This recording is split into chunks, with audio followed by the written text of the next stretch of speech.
Hello everyone, welcome to Riddhi's kitchen. Hello everyone, कसे आहात तुम्ही? मजेत ना? मजेतच राहा. आज आहे धुलिवंदन. धुलिवंदनमुळे मुलांना सुट्टी होती. मग मुलांना सुट्टी असली म्हणजे त्यांना काहीतरी स्पेशल हवं असतं.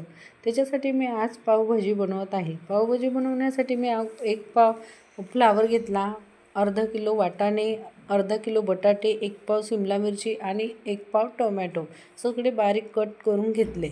आणि आता कुकरला आपण सर्व भाज्या या शिजवून घेऊया. 3 ते 4 शिट्यांमध्ये सर्व भाज्या हे छान शिजून जातात आणि झटपट आपली पावभाजी ही रेडी होऊन जाईल. जास्त वेळ न घालवता पटकन होणारी अशी ही रेसिपी आहे. चला मग 4 शिट्यांमध्ये आपल्या सर्व भाज्या शिजल्या. आता मी भाज्या या पाण्यातून काढून घेतल्या आणि जे उकळलेलं पाणी आहे ते आपल्याला फेकायचं नाही आहे, कारण तेच आपल्याला भाजीत घालायचं आहे. त्याच्यासाठी मी जे भाज्या शिजवलेलं पाणी आहे ते बाजूला साईडला काढून ठेवलं. आता सर्व भाजी स्मॅशरने आपण बारीक ठेचून घेऊया.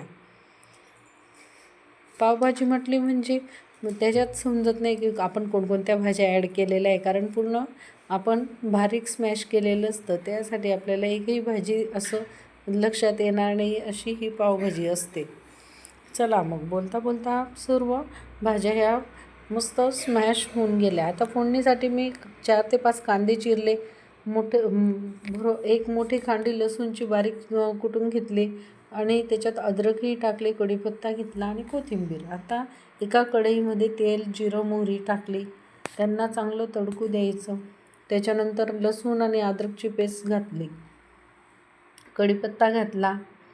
हे चांगले फ्राय झाले की याच्यात आपण कांदा ॲड करूया. कांदे हे 4 ते 5 आपण ॲड केलेले आहे. याच्यात आता पावभाजी मसाला घेऊया. एक 10 रुपयाचं पॅकेट येतं ते पूर्ण मी टाकून दिलं आणि 4 चमचे चटणी, लाल चटणी, जाडसर धने आणि बडीशेप कुटलेली आणि हळद आणि पावभाजी मसाला असं आपण फोडणीत घालून घेतलं.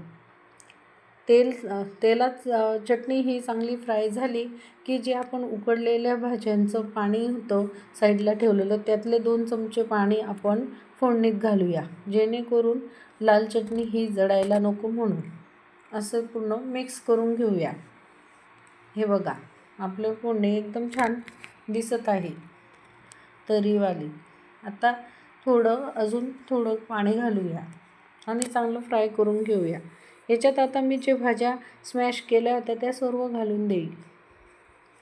पावभाजी एकदम सोपी पद्धत असते, काही कठीण नसतं आणि मुलांना तर इतकी आवडते की त्यांना पावभाजी म्हटली म्हणजे की ते पोट भरून जेवतात. पूर्ण भाज्या मिक्स केल्या आणि कोथिंबीर घालून घेतली. त्याच्यानंतर आपण जे पाणी उकळलेलं होतं बाजूला काढलेलं ते घालूया.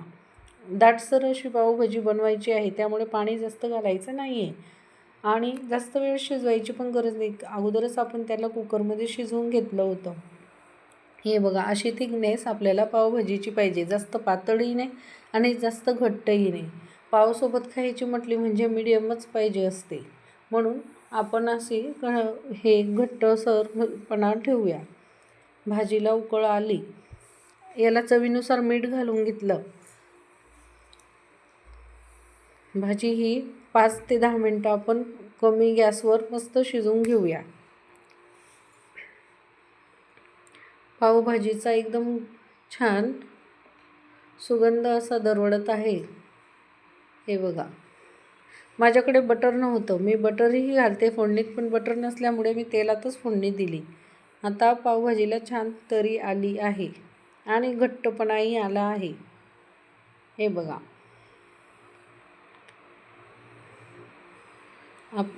पावभाजी ही रेडी झालेली आहे.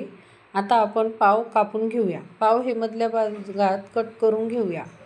सर्व पाव मधल्या भागात कट केले की तवा गॅसवर ठेवून त्याच्यावर बटर लावून घेऊया. बटर लावल्यानंतर मी पावभाजीची जी वरची तरी असते ना ती थोडी टाकून घेतली.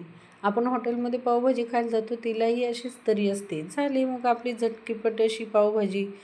कशी वाटली तुम्हाला आजची रेसिपी आवडल्यास लाईक करा, सबस्क्राईब करा अँड शेअर करा. पावभाजीवर वरतून कांदा टाकण्यासाठी मी बारीक कांदा चिरला होता आणि लिंबू घेतला होता. लिंबू मस्त पिळून घ्यायचा, कांदे टाकायचे, कोथिंबीर टाकायची आणि मस्त पावभाजी खायची. या मग सर्वांनी पावभाजी खायला. आजचे हॉलिडे स्पेशल पावभाजी.